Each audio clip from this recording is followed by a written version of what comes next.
এবছর যে কি আমাদের হাল হয়েছে, যেখানে ইচ্ছে চলে যাচ্ছি। আমরা শুনেছি নরনারায়ণ সেবা হবে, তাই আমরা যেতে ছাড়লাম না। একবেলা রান্না তো বন্ধ হবে, রান্না করতে হবে না, তাই আমরা সবাই টোটো করে নরনারায়ণ সেবা খেতে যাচ্ছি। আমাদের সামনেই একটা জায়গাতে নরনারায়ণ সেবা হচ্ছে। দেখো বলতে বলতে আমরা পৌঁছে গেছি। আবার ছাতা মাথায় দিয়ে যাচ্ছি, তবু নরনারায়ণ সেবা খেতে ভুলবো না। আবার মাথা ঘুরে যাওয়ার খাপ, তবু আমরা খেয়েই ছাড়বো আজকে। চলো, বলতে বলতেই বেল্লারি আশ্রমে চলে এলাম। এসে দেখে না প্রচুর লাইন। এখানে নাকি 5-6 হাজার লোক খায়, এবছর নাকি আরও বেশি লোক খাবে। তবে এখানে দুপুর 11টা থেকে আর বিকাল 5টা পর্যন্ত লোক খায়, তবে নিশ্চিন্তে খেতে পারবে। তাহলে এদের খাওয়া হয়ে গেলে আমাদের পালা আসবে। দেখো মানুষ হাত পাকা মানে পাকার হাওয়া খাচ্ছে, তবু খেতে ছাড়ছে না।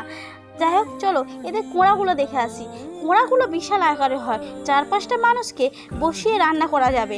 তবে যাই হোক, যে ভূতের গল্প বা যমরাজের গল্প শুনেছি এমন কোঁড়া দেখতে, মানে দেখতে বা শুনেছি, কিন্তু এখন নিজের চোখে দেখছি এত বড় বড় কোঁড়া। কি বিরাট বিরাট কোঁড়াতে রান্না হয় রে বাবা। আর কত বড় বড় এখন খুন্তি ডাবু আর বড় বড় উনুন। তবে যাই হোক, আমরা এবারে খিচুড়িটা কোথায় ঢালা আছে দেখো। হে বাবা, কেমন ইটের ঘর করে খিচুড়ি ঢালা আছে। তাহলে বিশ্বাস হচ্ছে তো কত লোক এখানে খায়। যে খিচুড়ি বা পায়েস ঢালার মতো কোনো জায়গা নেই। এখানে হচ্ছে চিক বিছিয়ে ইট বিছিয়ে এখানে ঢালা হয়েছে খিচুড়ি। তারপরে চলো আমাদের পালা আসলো খাওয়ার, বসে বললাম খেতে। দেখো পাতে তো খিচুড়ি পড়ে গেছে। গরম গরম খিচুড়ি খেতে কার নাই ভালো লাগে। এতে মাথার দিকে গরম হলে কী হবে, কিন্তু খিচুড়ি খেতে ভালোই লাগে। চলো খিচুড়ি খাওয়ার পরে চলে এলাম। এখানে একটা অনুষ্ঠান হচ্ছে, কী গান করছে ওরাই জানে আর ওরাই শুনছে। চলো, আমরা তো কিছু শুনতেই পেলাম না, বুঝতেই পেলাম না।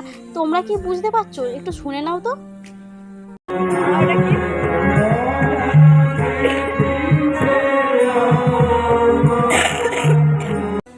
তবে গানটা না বুঝতে পারলেও গানটা কিন্তু খারাপ ছিল না, গানটা কিন্তু দারুণ হচ্ছিল, গানের গলাও ভালো ছিল। তারপরে এই যে নদীর ধারে বসলাম, হাওয়া ফুরফুরে হাওয়া খেলাম। হাওয়া ফুরফুরে খেলে কী হবে, মাথাটা তো রোদেতে গরম হয়ে আছে। চলো মাথাটা ঠান্ডা করার জন্য আমরা বাটি আইসক্রিম কিনে নিলাম একটা করে। আর আইসক্রিম খাওয়ার পরে কালকে যে হোলি বা দোল, এই বাইরে এসেছি একটু রং মাখবো না, তা বললে হয়? সবাইকে আমরা রং মাখিয়েছি এবং নিজেও রং মেখেছি। চলো তারপরে বাড়ি তাড়াতাড়ি এলাম, এসে দেখলাম আমাদের আজকে বাইরে ভাত, মানে মা শীতলার কাছে পুজো গেছে। আর তার জন্য আমাদের আজ বাড়িতে উনুন জ্বালা হবে না, বাইরে উনুন করে জ্বালা হবে। চলো, বাইরে উনুনটা জ্বলেও গেছে, ডাল বসে গেছে, আর সন্ধ্যা হয়ে গেল। সন্ধ্যাবেলায় আমাদের কী কী রান্না কমপ্লিট হলো দেখো।